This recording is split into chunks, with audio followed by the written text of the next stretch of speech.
Como é que Daniel saiu daquela cova vivo? Qual foi a razão pela qual Daniel não foi devorado por aqueles leões?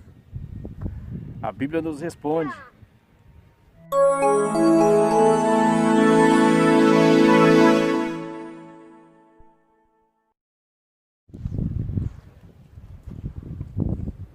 O profeta Daniel foi lançado na cova dos leões. No capítulo 6 do livro de Daniel, a gente lê isso.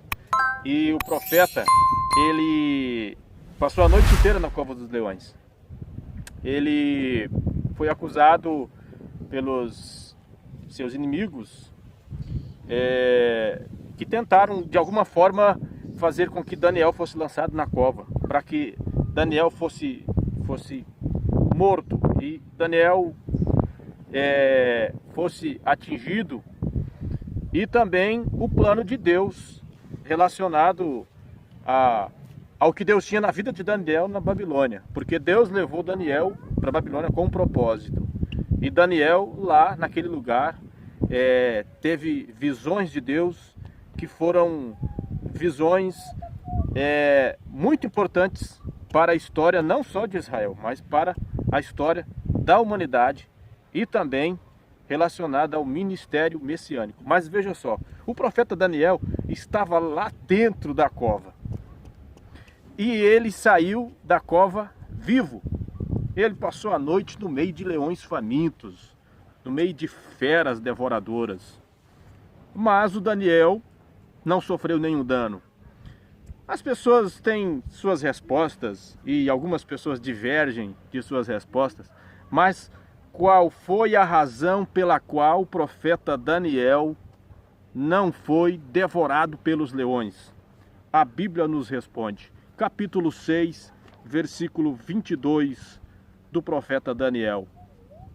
O meu Deus enviou o seu anjo e fechou a boca dos leões.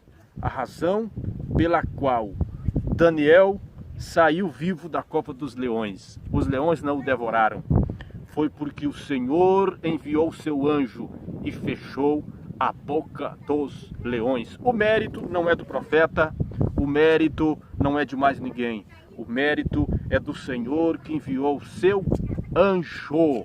Daniel saiu vivo da cova dos leões, porque o Senhor não deixou que os leões o tocassem, enviando o seu anjo para fechar a boca dos leões. Não é porque Daniel estava com a carne queimada pelo fogo do Espírito, não é porque Daniel estava em jejum e os leões tiveram que jejuar. Não existe outra razão pela qual o profeta saiu vivo de uma situação dessas. A única razão é que o Senhor enviou seu anjo e fechou a boca dos leões. Fique você no teu propósito, fique você na vontade de Deus. E ore ao Senhor, esteja na dependência de Deus. E o Senhor enviará seu anjo, que fechará a boca dos leões. O profeta ainda fala mais, ainda dizendo, no versículo 22, os leões não me fizeram mal algum, porque foi achada em mim inocência diante dele, e também diante de ti, ó rei, não tenho cometido delito algum. Creia na promessa de Deus, creia no Senhor. Ele é poderoso para te guardar e te livrar do ataque dos teus inimigos. Que Deus abençoe você em nome do Senhor Jesus.